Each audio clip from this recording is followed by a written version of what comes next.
This is Kasturi Varsha. So I'm back with the last part of this video series, that is Mahajanpads of ancient India. So today I'll be dealing with all the 4 Mahajanpads which have been left in the previous videos. So this is part 4 or the last part of this video series. So quickly begin and get into the video. So the first Mahajanpad for today is Asmak. So Asmak was also known as Asak. So this was the only Mahajanpad which was situated in southern India. All the others were situated in the northern part of India. So it was located on the banks of river Godavari, between Godavari and Manjira. And the capital of this Mahajanpad was Potali. So this is Potali or Podana. There is one more name for this, that is Podana, which is modern Bodhan district in Telangana. So it was the only Mahajanpad which was situated to the south of India range, and it was also in the Dakshin Path. So what is Dakshin Path? These were the trade routes of that time. Dakshin Path and Uttar Path were trade routes of that time. So this Asmak or Asak was situated in this trade route, that is Dakshin Path. Now where it is mentioned, this Mahajanpad has been mentioned in the Anguttara Nikaya, which is a Buddhist text, and also there has been a mention about Brahmadat,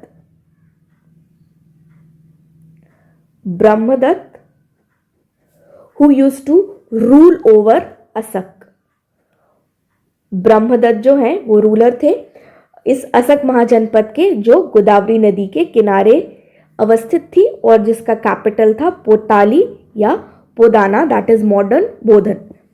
so moving on to the next mahajanapada, that is Gandhara. So Gandhara is the next mahajanapada which comprised of regions covering modern Peshawar and Rawalpindi. तो गांधार जो है वो आज के पेशावर रावलपिंडी वाले reason को cover करता था, and also east Afghanistan and Kashmir valley. तो सिर्फ मॉडर्न पेशावर एंड रावलपिंडी नहीं, आपके east Afghanistan and Kashmir valley को भी कवर करता था. So Takshashila was its capital. Takshashila जो है इस गांधार महाजनपद का कैपिटल था. It was centre of trade and learning. So सिर्फ ये कैपिटल नहीं था, एक सेंटर था ट्रेड एंड लर्निंग का. सो लर्निंग के लिए जो तक्षशिला यूनिवर्सिटी है ये बहुत ज़्यादा फेमस थी, एंड बहुत दूर दूर से स्कॉलर्स यहाँ पर पढ़ने आते थे. So Panini, who was also a native of Gandhara, was alumni of Takshila University. One more person, Kautilya, was also alumni of this Takshila University. Now King Pushkarin, there is this king which is named who is named as King Pukusati or Pushkarasin. So he was the ruler of this Mahajanpad, and he was contemporary to Pradyot of Avanti and Bimbisar. This means that all these people used to live in the same time period, that is mid of 6th century BC. That is mid of 6th century BC. Now this ruler King Pukusati had cordial relations with Magad, Bimbisar ka Magad, and had waged a successful war against Avanti. तो अवंती के प्रद्योत के साथ इनकी थोड़ी बहुत लड़ाई रहती थी, कॉन्फ्लिक्ट रहता था, but at the same time Magadha के जो रूलर थे which is Bimbisara of Haryanka dynasty, उनके साथ इनके कॉर्डियल रिलेशंस थे. Now there is this inscription named as Behistun inscription. Behistun inscription में आर्किमेडियन एम्परर डेरियस का ये बेहस्तून इंस्क्रिप्शन है. नाउ उसमें मेंशन है कि गांधार को पर्शियंस ने कॉन्कर किया था. दिस बेहस्तून इंस्क्रिप्शन में मेंशन है डेरियस का ये इंस्क्रिप्शन है, उसमें मेंशन किया गया था कि Gandhara was conquered by Persian and later part 6th century BC के लेटर पार्ट तक ये जो महाजनपद है वो डिस्ट्रॉय हो चुका था, खत्म हो चुका था. Now moving on to the next mahajanapada, second large mahajanapada, that is Kamboja. So Kamboja कहाँ लोकेटेड था? ये था Rajouri and Hazara in Kashmir and north west frontier province of Pakistan में. So it comprised of modern Rajouri and Hazara districts of Kashmir. And ये जो हजारा डिस्ट्रिक्ट है ये पाकिस्तान का पार्ट है. सो ये भी पाकिस्तान का पार्ट है ना. कैपिटल जो है इसका, दैट इज कंबोजा महाजनपद का, दैट वाज राजपुरा और हतक. Okay, so these people, that is the people of Kamboja Mahajanpad, were famous for their excellent breed of horses.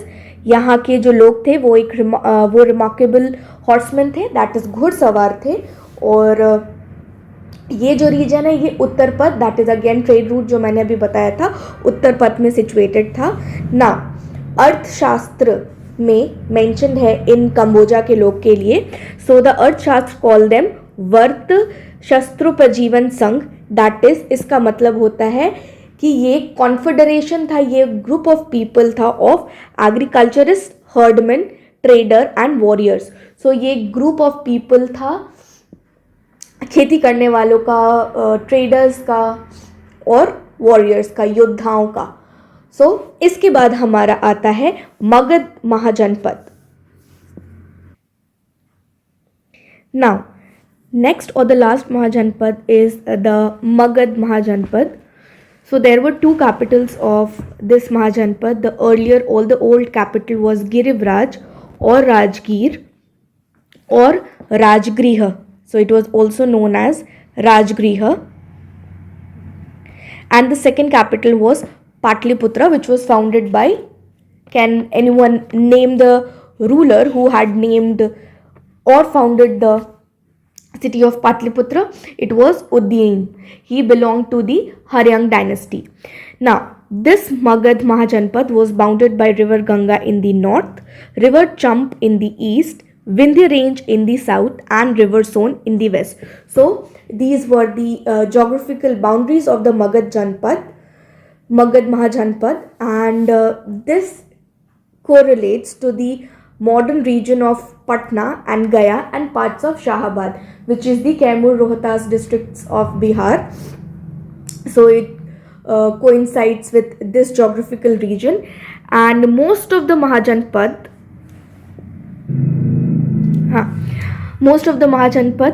had merged into the Magad Empire by the end of 4th century BC.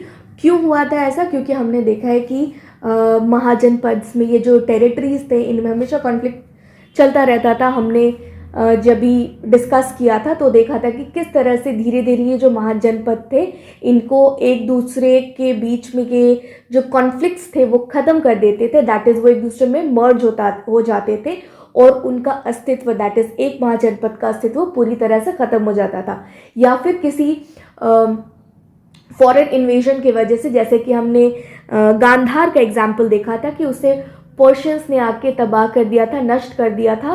तो एक तरह से या तो by the end of 4th century BC कहा जाता है कि या तो ये सारे महाजनपद खत्म हो गए थे या फिर इस मगध महाजनपद में मर्ज होके एक बहुत बड़ा सा एम्पायर बन गए थे.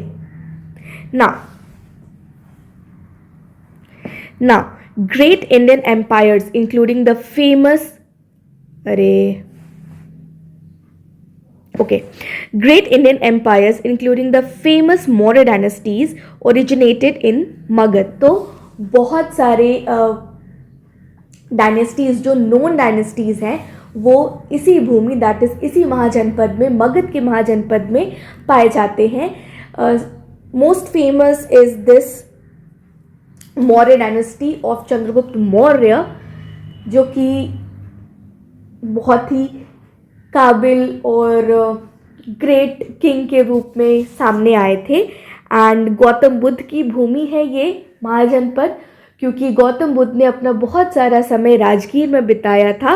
एंड जैसा कि हमने देखा गया वाले रीजन में भी इस महाजनपद का एक्सटेंशन था, तो गया और उसके पास जो बोध गया है वो ही इनलाइटनमेंट का जगह था, स्थान था गौतम बुद्ध का। So that is why this reason is very important and holds great significance for the Buddhists.